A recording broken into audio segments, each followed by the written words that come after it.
would like to call the Baldwin City Council meeting for October 28th to order. If you would rise and join me for the invocation. Father God, we thank you for this beautiful day, for watching over the beautiful city of Baldwin.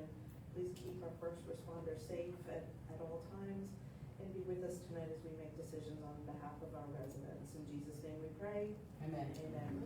I pledge allegiance To the flag of the United States of America and to the republic for which it stands, one nation, under God, indivisible, with liberty and justice for all. Okay, what has become my custom is to let the folks who are on Facebook Live know who is in the audience with us. Today we have full council, we have CAO Rick Gaster, legal counsel Jack Samuels, we have our city clerk, Erin Gathercole, we have our police chief with us. In the gallery, we have candidates for the open seats. Make sure everybody votes, please. And we have a member of the county commission with us and members of the press are here. First item on our agenda this evening is approval of council meeting minutes for 10/15/2024. Has everybody had a chance to see those? Any comments, questions, concerns? No. Being none, can I have a motion to approve the consent agenda as presented? So I have a motion from Councilwoman Venter. Do I have a second? second. I have a second from Councilwoman Davis. All those in favor? Aye. Any opposed? Motion carries unanimously. Next item on the agenda is public comments. If there is a Baldwin resident who would like to address council, please come forward, state your name and your address. There being none in the gallery, I did receive an email from, I would consider it public hearing. Oh, yeah. no, this is not about, is it about something else? I had a resident address me about a speed limit sign on Park Avenue. The resident is Charlotte Horvath, and she resides at 555 Park Avenue in Baldwin on the Banks County side. There are two speed limit signs on Park Avenue as you leave the school and head towards a sharp curve, and she lives in the apartments there. The second sign needs to be replaced, she says. It's across from the fire station and the playground, entering Park Avenue from Willingham.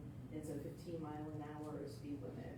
She said she was almost hit by a speeding female alone in her car when she was pulling out of the lot. She waited and she was unharmed. She said the road is usually quite safe. Many walkers, runners, bicycle riders, children playing. There have been some folks who have children, and she's concerned about speeding cars not obeying the 15-mile-an-hour speed limit. So she was wondering if we could look into the signs. One seems to be a bit occluded by trees, but if we could just take a look at Park Avenue and see what's going on with the signs and the speed limit there, she would appreciate that. I think Park Avenue needs, speed bumps. Because that's not the first comment that we've had about people speeding on Park Avenue specifically. I think someone came to council, I can't remember. Somebody came in and asked for speed bumps. That's what it was, something like that. And Chief explained, they wanted, for us to be able to, run radar, we can't do that on Park Avenue because it's not approved, a DOT approved road. So unfortunately, we can, do things like increase patrol, but the speeding is a problem on Park Avenue. And it's a little small 2-lane road. No reason, I think speeding on this need to go on. Oh, you live on, yeah. Mr. Mullinax, do you have anything to add to that comment? Well, I would say that it definitely is a problem. They leave the stop sign there at the school, the four-way at the school, in Baldwin Falls, going down toward Willingham, and they are flying. By the time they hit the curve to go down the hill, they're moving on pretty good. Yeah. Yeah. We live at Landrum Street right there, and you got to be on your P's and Q's whenever you come out of that. Yeah. So I can imagine what it is over here. It's even worse, cause they're stuck navigating the school zone. Yeah, yeah, and that's the big thing, is they're Yeah. going around the cameras to go through Park Avenue. Usually get a little dirty deeds back on that back road. Okay, so maybe that's something that, we can look into and then get back to the resident with some ideas. For speed bumps? If you want speed bumps, we're gonna have to do what we did at every other place, and that's ask the community. Yeah. And I don't know if that's That what was just she's looking comment. for, it was one idea. It was just my You know. comment that I made, yeah. I can go back to her and say that's something that we're looking at. We can absolutely address the speed, the speed limit sign. Okay. But the speed bumps, I mean, our traditional method has been to reach out to the community, either have a community member petition those that live on that street, or if it's a small enough street, like Wilbank Street, we send a letter out, asking for input. But Park Avenue is a lot of places. They do. Thank you, council, for addressing that. Okay, the next item on our agenda is a public hearing.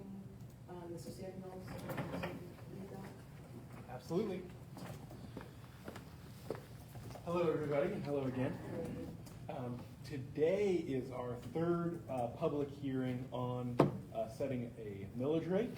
And so we can now open the floor to anybody who would like to speak either for or against, or give any comment from any perspective on the millage rate. There's not an allotted time for each side or anything like that. Folks can just come up and share their opinions. So we can go ahead and open the floor to anybody who'd like to comment on the millage rate.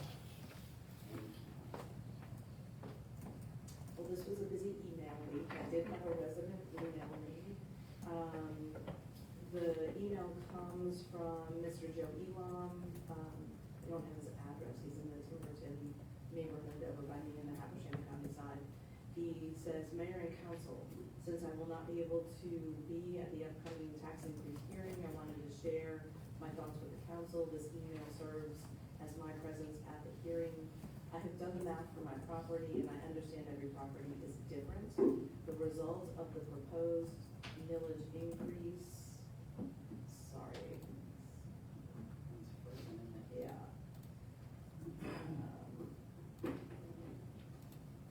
The result of the proposed millage increase is a 24.47% increase in dollars the city will receive from me.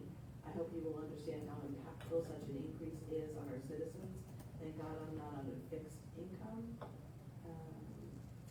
He said, this comes on top of a 56.81% increase the city implemented in tax year 2022, and a 9.12% increase the city implemented in tax year 2023. This will total to 90.4% increased taxes over 3 years, and the roads in my subdivision are more dirt road light than paved. He has attached the math for us to review, apologizes for the format, and just wanted this presented to the council, and I believe everybody on council received a copy of that.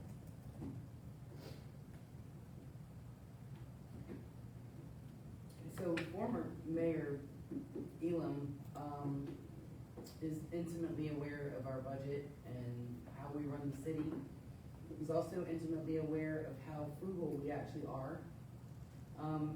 And it was under his administration that we rolled the millage back so many times that it put us in poverty, and trying to provide the quality, substantial and proximal services that people are expecting living within a city limit.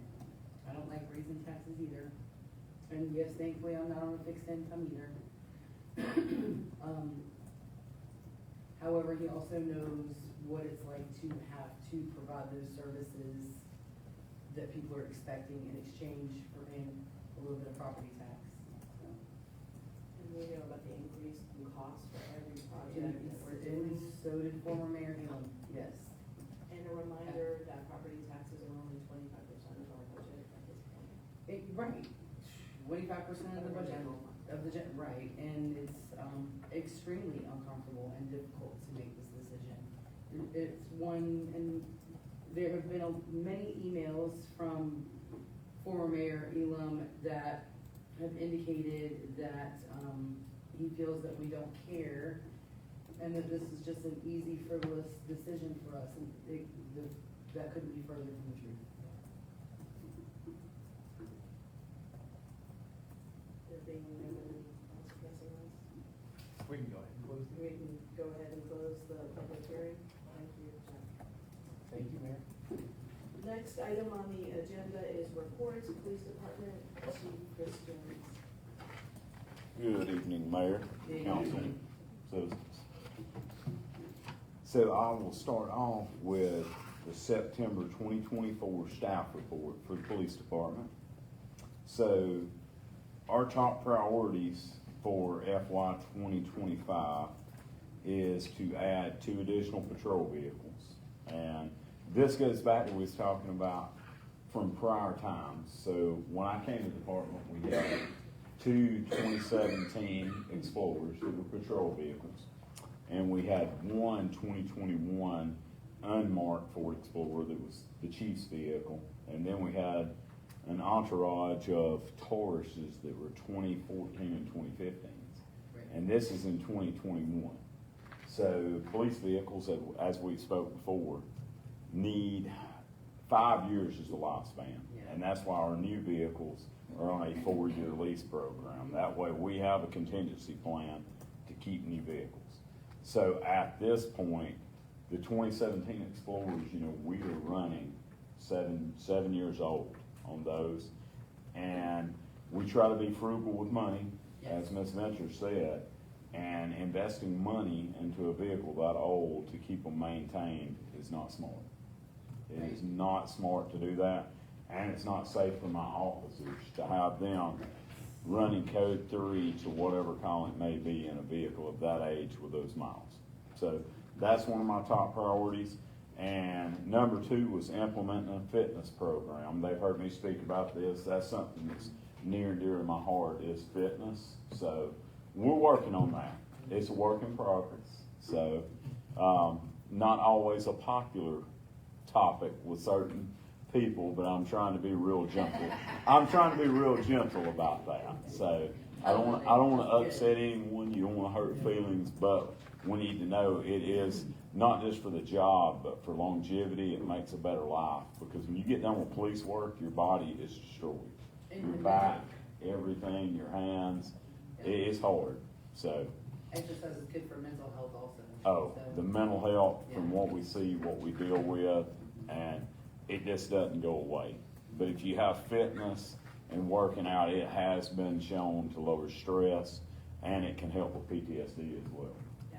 So, but we'll move on to operations. So the primary function of the Baldwin Police Department is to provide top-notch service to our citizens and businesses. And that leads back to having officers in shape with the right gear, with the right vehicles to do that service. And this is accomplished through Uniform Patrol and Criminal Investigations Division, CID. So Uniform Patrol, as we all know, is the backbone of any law enforcement agency. And I'll give y'all some stats right here to show when people talk about our tax dollars, what are they paying for? This is what we're paying for right here. So for the month of September 24, we had 549 calls for service in the city limits of Baldwin. 549. We had 1,419 security checks, and that, as y'all all know, that's very dear to me, is security checks. Checking on these businesses at night, checking in neighborhoods during the day when people are at work. We're gonna cut down on thefts, burglaries, and just the presence. The citizens see that, and they know that, and then when we have noise complaints, we get people out there to try to handle these problems. So, security checks year to date, as of the last day of September 24, we performed 7,420 security checks. And for the month of September 2024, we generated 40 reports. So when I say 40 reports, that was hours put in by a patrol officer to do a report. A case number was pulled, that is filed. It could be an incident report, could be an accident report. And out of those 40 reports, 5 of those were assigned to CID. So CID, as you know, we've got a new investigator for the city of Baldwin, Pete Bartholomew, amazing investigator. I mean, he was a great addition to this department. We were lucky to get Pete. So of the cases, and he just started August 19th of 2024, so he come in the door directly to work. I mean, there's cases waiting on him beside these 5. Those were just new ones. There were cases from prior, so he had to handle those, but he did get one closed in September of 2024, and he's already closed some for October, but I don't have those stats right now. So also in September, our patrol mileage, that's something we keep up. That way people know that we're out patrolling. We're not sitting there watching YouTube or watching videos. We're working. They patrolled 6,526 miles. So in a small city like Baldwin, that is substantial mileage. That shows they are out there. They're being visible and they are seen. So we move on down to maintenance. And that's the one I spoke about. I kind of got ahead of myself a little bit, but we've got the 2 2017 Ford Explorers. It's my plan, if we can get 2 new vehicles, is we strip those of the gear, because the gear in those can interchange with new vehicles, and then we put those 2 Explorers up for sale. That's the plan. So capital projects or needs, 2 patrol vehicles. And that's something Emily and myself have discussed that many times, and that is a new line item that we've added as well, budget-wise. So active project status. So for September, we had the K-9 program awaiting training aids from the DEA, the Drug Enforcement Agency. So we did receive those. So we cannot start training until we got those. It took forever. So Yeah. when you deal with the federal government, a federal agency, it is on their time frame. So, but we finally got those. So future project needs, this isn't really a future project. This is a current need, is that firearms range. Because Cornelia PD has been gracious. They've let us use their range for years, along with a lot of other agencies. But they've had some issues that were brought up, and their city attorney was brought in, and they've gotten, it's a whole lot harder to get access to their range now. So we need to do a range of our own. So we've got a location that we've looked at. Me and Emily and Scott's discussed it. So that's something that is in the works. So we're working on that. That's great. We've talked about that for a long time. Yes. And again, that would be just for Baldwin. Yes. Right. This range, because I knew this was an issue coming with Cornelia. So from my background in construction, liability, that's number one. We talk about mitigating liability. Yeah. I knew it was only a matter of time before Cornelia had that issue. And Jack will tell you, when you have people entering into another city's property with firearms and you're not there to supervise them, how do you know that person is qualified to even be having those people there? So we've got something, I'm going to announce it right here in the rest of my report. You have to be a certified post firearms instructor to go to Cornelia's range now. So we've got something very rare here in Baldwin, which is number 2 on my list. Officer O'Kelly last Friday just graduated from the UNG Firearms Instructor Academy, and that's one of the hardest ones. So myself and Assistant Chief Ferguson, we have all done the same firearms instructor school, and that's an 82-hour course. So now Officer O'Kelly went to that. So we have 3 certified firearms instructors in this agency. That's rare. So now, anytime we go to the range, we will have a firearms instructor, even in Baldwin. We're not just going to have people going out there firing off rounds. We don't know what's happening. So that kind of covered number 2 right there. So number 3, so Corporal Groves, as y'all all know, we had purchased another canine from the town of Brazelton. His name's Hulk. Phenomenal dog. So we enrolled Corporal Groves into the Hall County Canine Handler School. And that school is ran by Scott Lord, who is phenomenal. He is one of the best canine handlers in the state of Georgia, and his number 2 man is Blake Sargent. So we signed Corporal Groves up for this school. Him and Hulk went. So he just completed his 3rd week Friday. Excellent. So, and they went back on Saturday, and Hulk has already been nationally certified by Napwater in the odor of narcotics, and he passed all 5. So, great dog, and his tracking work is on point as well. But that's a constant work. Tracking, you have to stay on that, and normally he's going to get at least 20 hours a month of training with Hulk. Good. So now he should be full-time on the road with Hulk. This is his last week.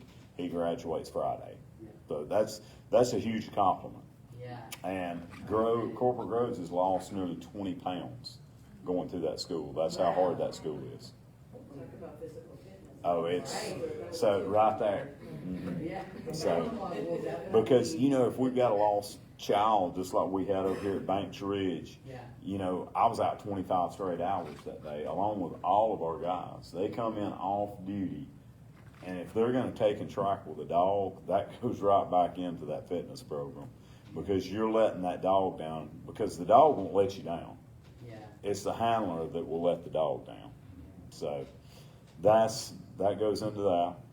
So, and then the last thing I want to talk about is Baldwin PD. We hosted a advanced interrogations and interviews class in our training facility back here, and that was through FLEXI, which is the Federal Law Enforcement Advanced Training Center, and they're based out of South Georgia. Basically it's called Glencoe, and that's where all the federal officers go. And we had officers in attendance from Alabama, Tennessee, South Carolina, as well as Georgia. So that was a great networking. A lot of people came together, and our investigator Pete, he graduated from that class and it was a really good one. So Yeah. Thank you, Chief. That's amazing. You guys are really rocking it. I love it. one day at a time, one day piece at a time. That's right. Yep. One of the things that concerns me is that I occasionally hear from residents that they don't feel like they're getting services for their tax dollars. And what your report indicates is the invisible service. Right. That residents don't know that they're getting. So when you do, the patrol hours, over 6,500 hours, you know, where you're going through your neighborhoods. I know, so my mom is elderly and lives with us now, and she says to me, oh, I saw the Baldwin police come in, and it makes her feel better. Oh, yes. Right? I mean, that really does, that we might not see it if you're at work, but there are folks who do see it. And then 1,400 security checks, for those of us, many of us here own businesses, small businesses, not necessarily in Baldwin, but small business owners appreciate that. When I talk to Shelley at the airport, and she says, oh yeah, you know, Baldwin PD comes by and checks on the businesses. Thank you for doing that. And so I feel comfortable saying to residents who say, oh, I'm not getting the services. No, you are. You are. You might not see it all the time, but here's the way that we protect you and take care of you. And that's why we do that staff report, to show when we ask for additional vehicles, when we ask for additional officers, here's our justification for that. We're not just shooting in the dark out here riding around, drinking coffee and not doing something. Right. So we actually get calls. So on night shift, when we check businesses at night, I actually park my vehicle. I get out of the vehicle. I walk around the perimeter of the business, and I actually shake the doors to make sure they're locked. And I've actually had business owners call, hey, we got you on a Ring camera at 3 o'clock this morning. And that makes you feel good that they saw that. Oh, yeah. And that, it just, you know, people aren't gonna see you every time you drive through, but this shows the presence is there. Yeah. Oh, yeah, I mean, just in the time that the new department has been going, on Baldwin Falls, we actually see Yeah. the patrol cars coming through. In the past, we'd see the county come through. We'd see Banks County roll through, but every day, I never- blue moon. Please, I never see the county come through. I mean, I'm appreciative. You know, one of the things that the three of us, we've the longest serving council members here, have said from the day is over and over again is that we will help to give you what you need to do your job to protect our citizens, our Right. residents. And so, I mean, you know that you've had our support because of the great work that you do with the residents. You are that front-facing person. They might not see us all the time, but they do see our PD, our public works, our fire. I know y'all are there. Yes. And that's why we produce this for y'all. Yeah. That way y'all can go up the bat for us when need be. And I genuinely think that, believe that our residents and our citizens, we've been very good at explaining these things to them. So you're not gonna reach everyone, but I think that that's evidenced in how few people we didn't have any pitchforks or flaming arrows come in for this millage increase, because the last time that we did this, we very effectively and efficiently explained to them what it is that their dollars go to pay for. And they're like, yeah, well, we don't really like it, but we see what it is that you're doing with it. So, Code enforcement. the proof is Oh, in it's- place. Yeah, yeah, The code enforcement is working in the neighborhoods that need Yeah. it the most, Yeah. and that helps to lower crime rates, and, Yes. So it's not. And when you have code enforcement, it makes people feel better about paying their taxes. Yeah. When they see, they don't have to see something unsightly, but it helps with the crime rate as well. It does, yeah. The whole broken window theory too, right? That's correct. Any further questions? No, thanks. On Chief. behalf of the council, thank you for all that you do. Thank you. Thank you very much. Okay, moving on, in the agenda under old business, our first item is consideration approval, the second reading of the water sewer use ordinance, number 2024-10152. Ms. Woodmaster?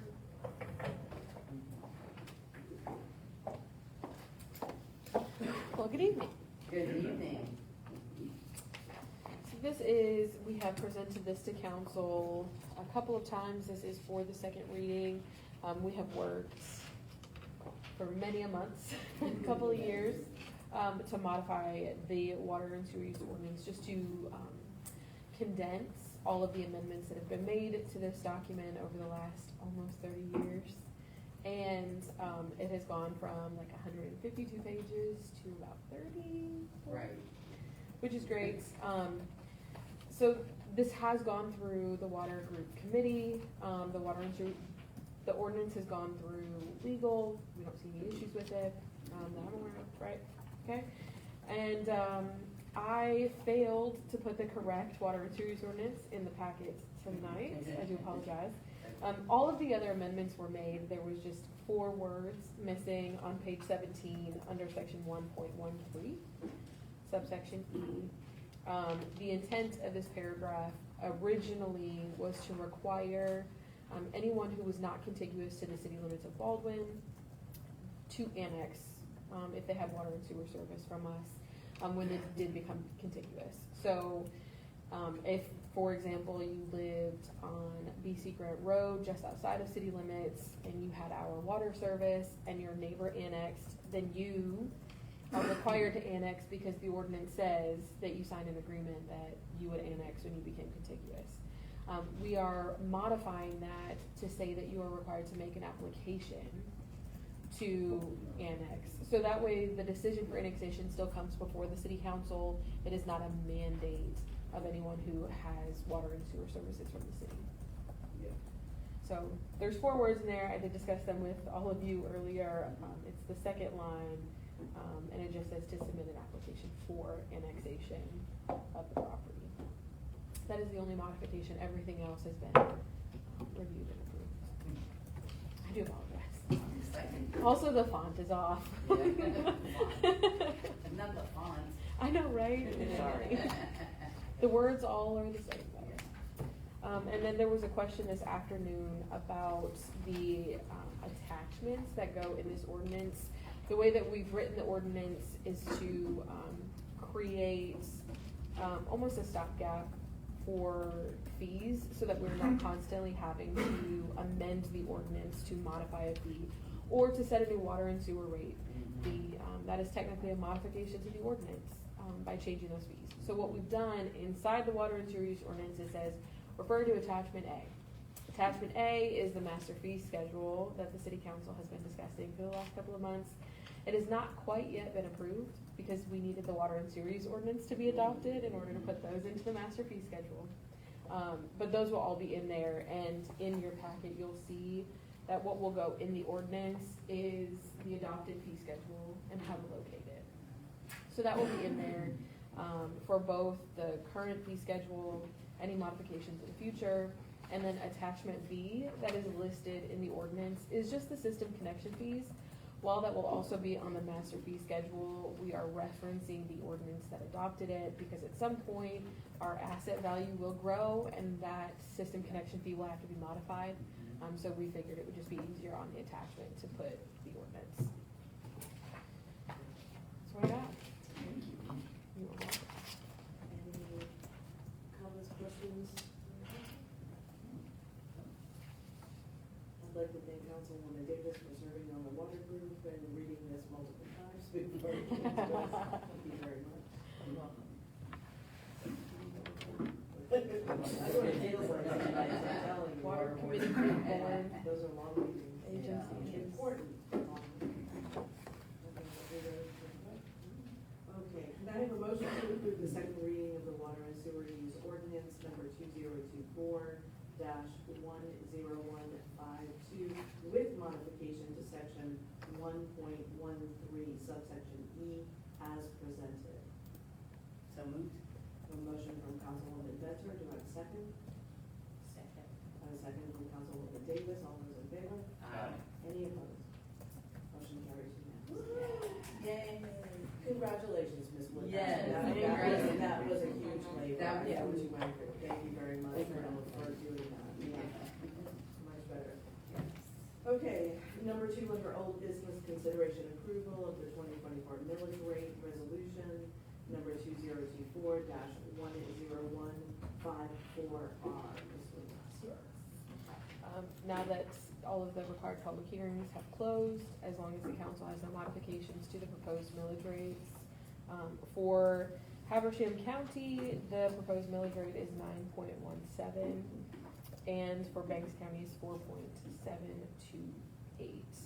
There is a resolution for you to read. I would like to add that we have discussed over the summer that there would be a property tax calculator on our website. It is on the website. So please encourage residents, taxpayers to use the property tax calculator. What that does is it breaks down our entire budget for the year for all of the expenses, and then what your tax dollars are going towards by the percentage of that expenditure. So it is on there. We encourage everyone to use it. There is an access point for both. If you don't know what your fair market value is, there's links to QPublic so that you can pull that information, but you should have a county tax statement that should have that record on there for you to view and the millage rate in. Yeah. Which I'll add now that once these are adopted, we'll go in and add them for the fiscal year. And just to reiterate, it actually breaks down and shows you how much of your dollars are going to Or each go and into that service. That is so valuable. And that's called direct allocation, is that right? I mean, you could call it that, sure. I mean, we're not actually stopping and Yeah. taking the money and putting it into all of those buckets, but Right. that is the representation. Because it's also important to note, as you mentioned earlier, that only 25% of our budget comes from property tax. The way that property tax calculator is designed is it has all of the expenses for the year, and then what your total tax contribution to the city is based on those expenditures for the entire budget. So that doesn't contemplate that it's only 25% of the budget. Does that make sense? Yes. But it is a good, I think, physical representation of where the money is going, and it shows you the percentage of our budget for each department. And you can see that our most significant expenditures are in public safety, Right. Right. as requested by the citizens. There was someone that was commenting on a particular Facebook post in Banks County. They were yelling that, vote them out because of the speed trap. you're breaking the law in a school zone. You're breaking the law in a school zone.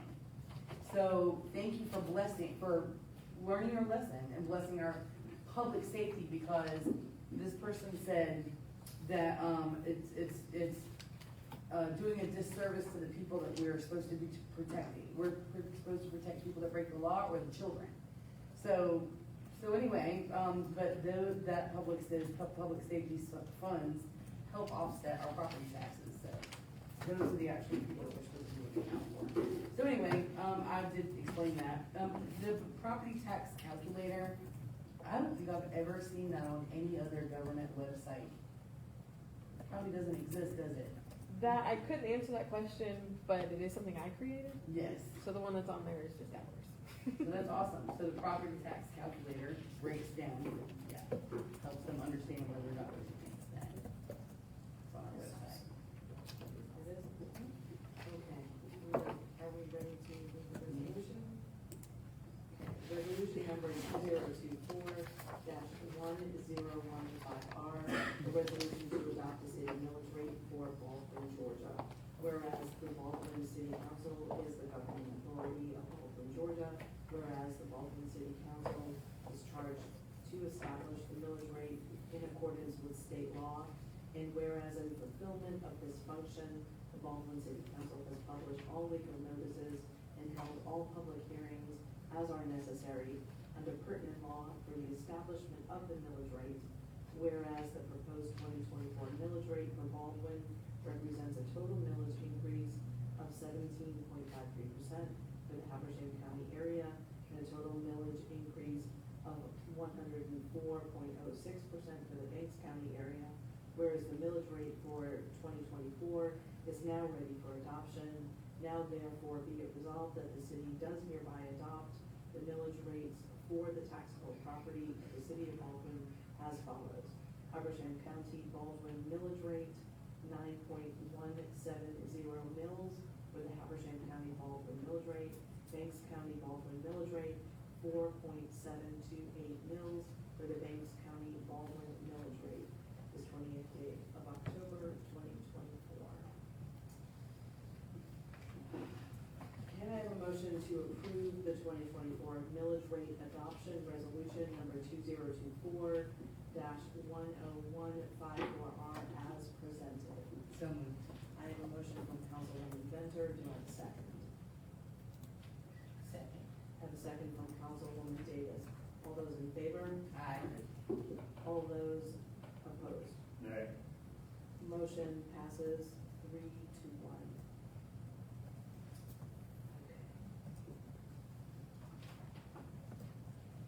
Under new business, consideration approval of pace scheduler agreements. Also, is this Ms. Woodmaster or Chief? Chief is going to explain it. Okay, thank you.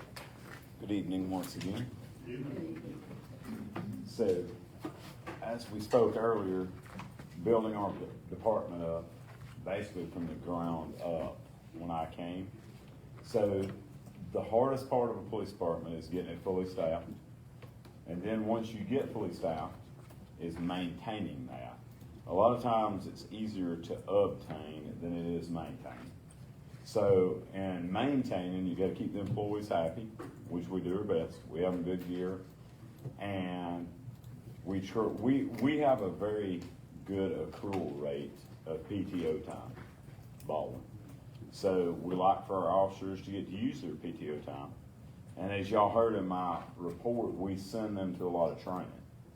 But what that does is it makes it super hard on the schedule. And we have people having to swap shifts. I'm covering shifts. Captain's covering shifts.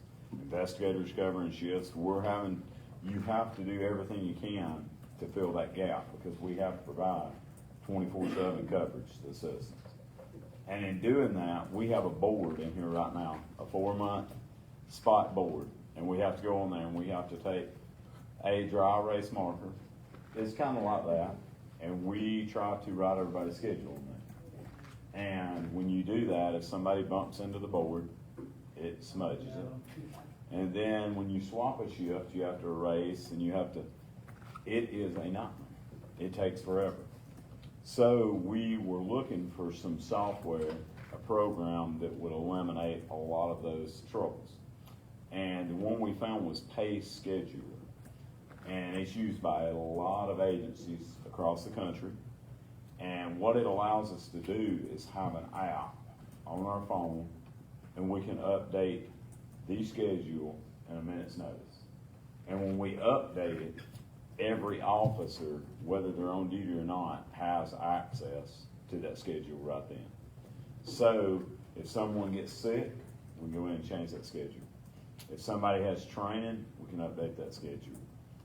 And the great thing is, it was in July, we were talking about it with Emily, and we've got every officer with the Baldwin Police Department a city cell phone now. That way they are not using a personal cell phone in the performance of their job. And we've touched on this before, when you go to a scene, we need to take pictures a lot of times. So the days of digital cameras, that has declined greatly, because you have to use an SD card, you have to have batteries in the camera. A lot of times they take a specialized battery, they go to get the camera and it's dead. So an officer would end up, they didn't have another choice, they'd have to use a personal cell phone. Well, that cell phone gets subpoenaed on a case, they have to turn over their personal cell phone. What if there is something in their personal life they didn't want brought into that? Right. So we've eliminated that. Every officer has a city cell phone. Hence, this application of Pace Scheduler is on their phone. Yeah. So if somebody forgets, hey, did I sign up to cover their shift tomorrow? They can log in on that app immediately, and they know exactly when they're working. Also, it's great for myself and assistant chief. If I'm home at night and something happens, a lot of times I'll get a text message. I will need to see what officer is on duty. So I could take it for granted and just call who was supposed to be on duty, but say they were in training and I forgot that, I'm gonna wake them up at 1 in the morning. So I try to be more courteous than that if possible. So, and this program not only works for the police department, but it's great for the fire department as well, because their method, I spoke with Emily, their method of keeping up hours, it was probably harder than the police department. I told Councilman Keith earlier that if both Chief Roy and I got hit by a bus, no one's figuring out how to do payroll for fire. Oh, my It goodness. is an art. It is an effective. I don't think we do it. Yeah. So every other Monday, each department head, what we use now, the app, we have to go on, we approve the hours, and then I have to send that over to Emily. This, I can go ahead and add the hours and just send it straight from this right to Emily. So I don't have to do a separate report like I've been doing. And then we can also put the PTO accrual on this, and then we can also do the deduction when they use the PTO. Yeah. So it's on here. It makes everybody's life easier. Way simpler. So when you look at the cost of this, initially there was a setup fee of $500. Yep. We done a Zoom call with the representative from Pace, and he agreed to waive that fee. So if the fire department and police department both sign up for this, for up to 35 users for both departments, it's $2,240. So $1,120 per department per year for the scheduling compared to the time we're spending now. Yeah. And then we don't run the risk of somebody missing a shift Yeah. and not having coverage. Or rubbing somebody off a whiteboard on accident. Correct. Yeah. Yes. That's such an inexpensive way to solve. So, Yeah. Emily, it is combining the police department and fire department, there's 26. Does that sound correct? Including part-timers. I think we're 26, so that allows up to 35, so that would hold us over, sustain us for a while. Yeah. I love it. Do y'all have any further questions on that? We just had one small item to flag in this, which is on page 4, there's a confidentiality section. that it's actually narrowly tailored enough that it is going to be okay under the Open Records Act. It describes some proprietary information that the company wants to keep secret. There's one thing they have to do in order to make that happen, though. It's called a trade secrets affidavit under the Open Records Act. So my recommendation would be that you can go forward approving this, but that you make it subject to their proper filing of a trade secrets affidavit. Because basically, that confidentiality Yeah. provision says proprietary information that we give you about our platform, you Yeah. shouldn't disclose that. There actually is a procedure under the Open Records Act to keep trade secrets proprietary. It just takes the company sending the city an affidavit that says, here are the trade secrets that we want to keep secret. So it basically can just pretty much recite what they already said in this confidentiality provision. So other than that, we're good to go, and I don't see it as a roadblock to approval this evening. And this is why we have Jack on the payroll.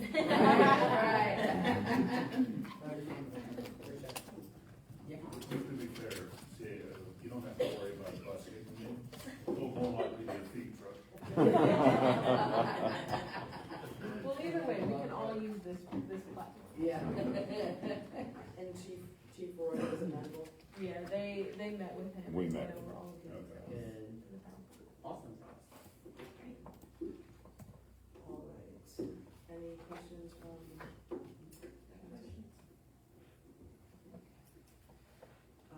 Jack, do I need to amend our motion?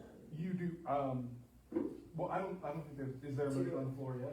Not yet. I think you would just say, motion to approve the pay scheduler agreement, subject to the proper filing of a trade secrets affidavit. I just had one question, is this for a year? Yeah. Yes. Yeah, all of them, yeah. And that's another important thing. Yeah. This is, you can tell this is a company that works regularly with law enforcement. Yes. Because they give us A 1 a year. 1 year 1 year. contract. So, yes. Yeah.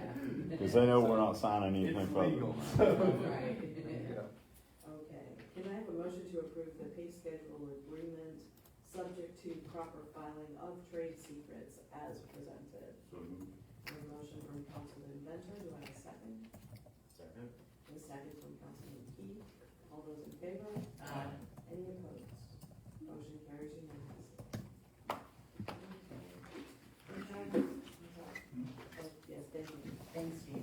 We have no executive session this evening, which moves us to announcements. The city of Baldwin encourages its residents to exercise their right to vote. If you have any questions of where to go for either advanced voting or on election day, please call the Habersham County Elections and Registration Office at 706-839-0170.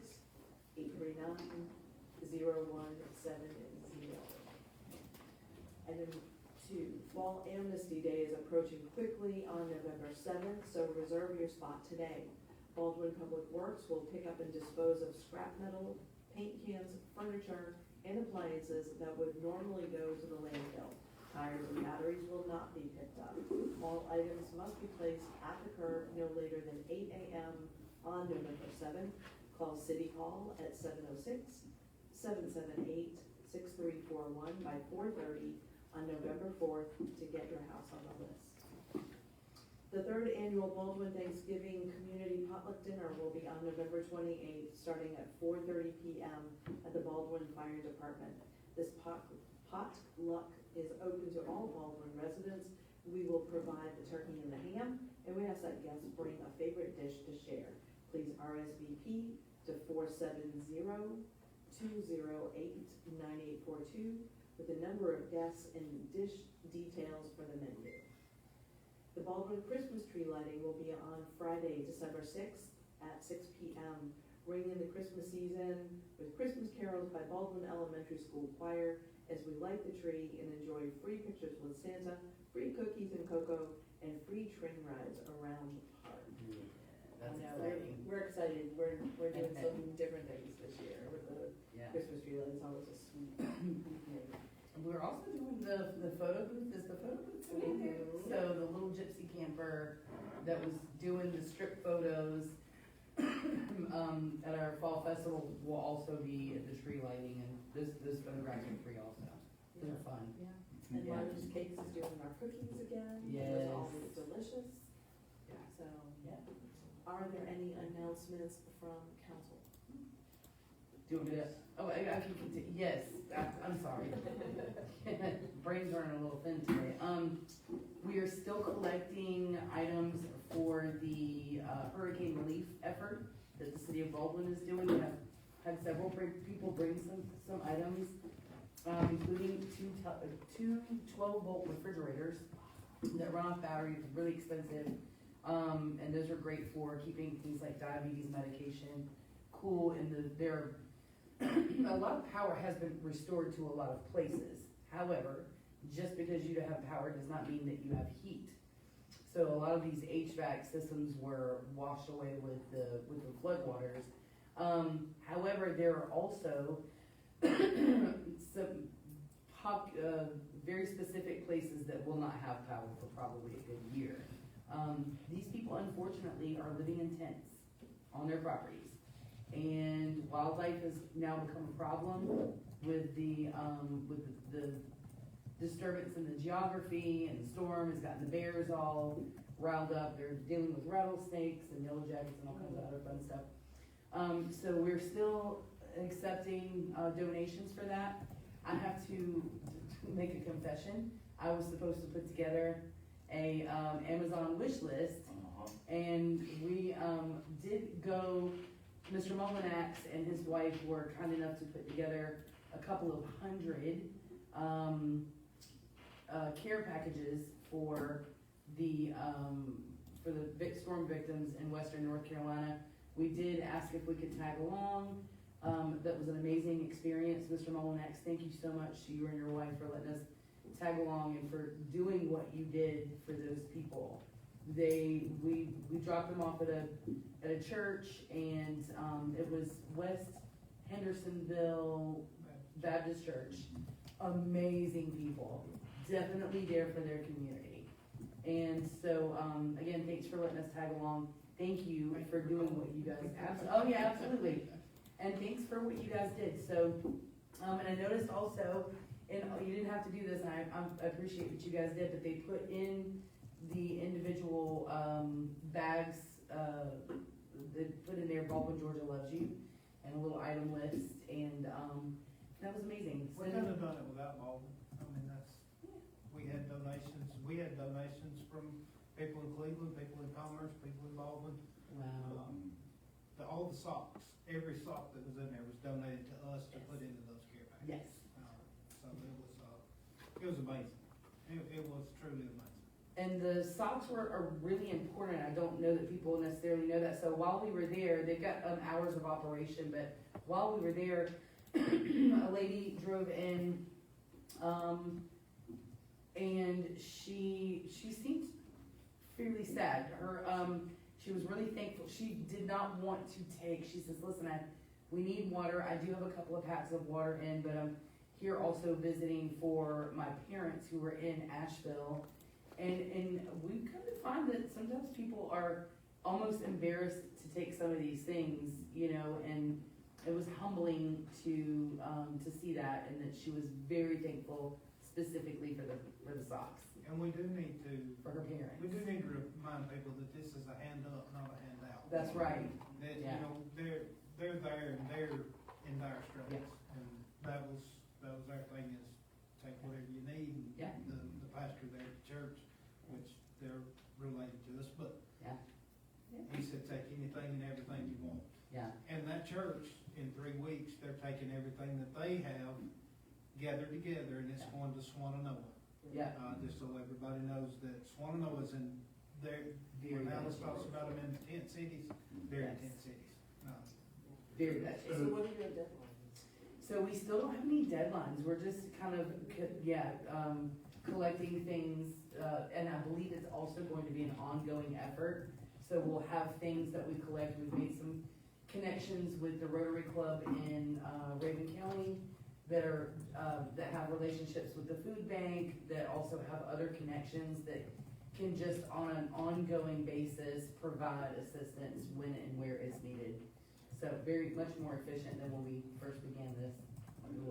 Something to keep in mind is, that this is not only for North Carolina, Right. and it's not only for this incident.